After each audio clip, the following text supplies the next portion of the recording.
ಹಳ್ಳಿ power show ಕಳೆದ ಬಾರಿ ಎಷ್ಟು ಚೆನ್ನಾಗಿತ್ತಂತ ಹೇಳಿ ಪ್ರತಿಯೊಬ್ಬರೂ ಸಹ ನೋಡಿದ್ದಾರೆ. ಹಳ್ಳಿ ಪವರ್ನ ಶೋ ಯಾವ ರೀತಿಯಾಗಿ ಯಾವ ಮಟ್ಟದಲ್ಲಿ ಯಶಸ್ಸನ್ನು ಕಾಣ್ತು ಅಂತ ಹೇಳಿ, ಅದು ಹೊಸದಾಗಿ ಬಂದಂಥದ್ದು. ಹೊಸ ಚಾನಲ್ ಶುರು ಆದಾಗ ಅದು ಬಂದಂಥದ್ದು. ಅದೇನಾದರೂ ಜಿ ಕನ್ನಡದಲ್ಲಿ ಕಳೆದ ಬಾರಿ ನಡೆದಂತಹ ಹಳ್ಳಿ ಪವರ್ ಏನಾದರೂ ಬಂದಿದ್ದರೆ ಬಿಗ್ ಬಾಸ್ಗೆ ಸರಿಸಮನಾದಂತಹ ಪೈಪೋಟಿಯನ್ನು ಕೊಡ್ತಾ ಇತ್ತು. ಅಷ್ಟರ ಮಟ್ಟಿಗೆ ಹಳ್ಳಿ ಪವರ್ ಅನ್ನುವಂತಹ ಶೋ ನಡೆಯಿತು. ಆದರೆ ಏನು ಹೊಸದಾದಂತಹ ಚಾನಲ್ ಇದ್ದಿದ್ದರಿಂದ ಐಡೆಂಟಿಫೈ ಮಾಡೋದಕ್ಕೆ, ಹೊಸದಾಗಿ ಆ ಚಾನಲ್ಗೆ ಹೋಗೋದಕ್ಕೆ ಜನರಿಗೆ ಸಹ ಸ್ವಲ್ಪ ಸಪೋರ್ಟ್ ಮಾಡೋದಕ್ಕೆ ಆಗಲಿಲ್ಲ.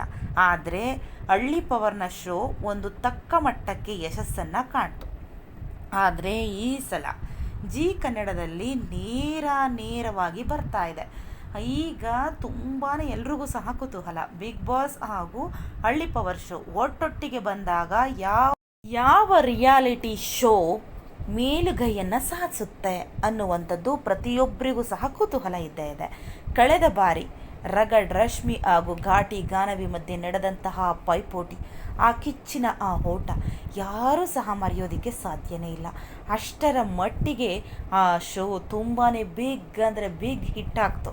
ಅದೇ ರೀತಿಯಾಗಿ ಮತ್ತೊಮ್ಮೆ ಎಂಟ್ರಿ ಕೊಡ್ತಾರ ರಗಡ್ ರಶ್ಮಿ ಅಂತ ನೋಡಿದ್ರೆ ಸ್ಪರ್ಧಿಯಾಗಂತೂ ಬರೋದಿಲ್ಲ. ಆದರೆ ಗೆಸ್ಟ್ ಅಪಿಯರೆನ್ಸಲ್ಲಿ ಒಂದು ವೀಕ್ಗಳ ಕಾಲ ಕರೆಸುವಂತಹ ಒಂದು ಚಾನ್ಸಸ್ ಇರುತ್ತೆ. ಯಾಕಂದರೆ ಪ್ರತಿ ಬಾರಿಯೂ ಸಹ ಅಷ್ಟೇ, ಕಳೆದಂತಹ ಸೀಸನಲ್ಲಿ ಇದ್ದಂತಹ ಸ್ಪರ್ಧಿಗಳನ್ನು ಕರೆಸಿ TRPಯನ್ನು ಹೆಚ್ಚಿಸ್ಕೊಳ್ತಾರೆ. ಇದು ಯಾವ ಸಲನೂ ಸಹ ನಡೀತಾರೆ ಬರ್ತಾ ಇದೆ. ಆಗ ರಗಡ್ ರಶ್ಮಿ ಅವರು ಬರುವಂತಹ ಚಾನ್ಸಸ್ ಇದು ಇರುತ್ತೆ ಅಂತ ಹೇಳ್ತಾ, ನಿಮಗೇನಾದರೂ ಮಾಹಿತಿ ಇಷ್ಟ ಆದರೆ ಸಬ್ಸ್ಕ್ರೈಬ್ ಮಾಡಿ, ನಮ್ಮ ಚಾನಲನ್ನು ಲೈಕ್ ಮಾಡಿ ಅಂತ ಹೇಳ್ತಾ ವಿಡಿಯೋವನ್ನು ಕಂಪ್ಲೀಟನ್ನು ಮಾಡೋಣ.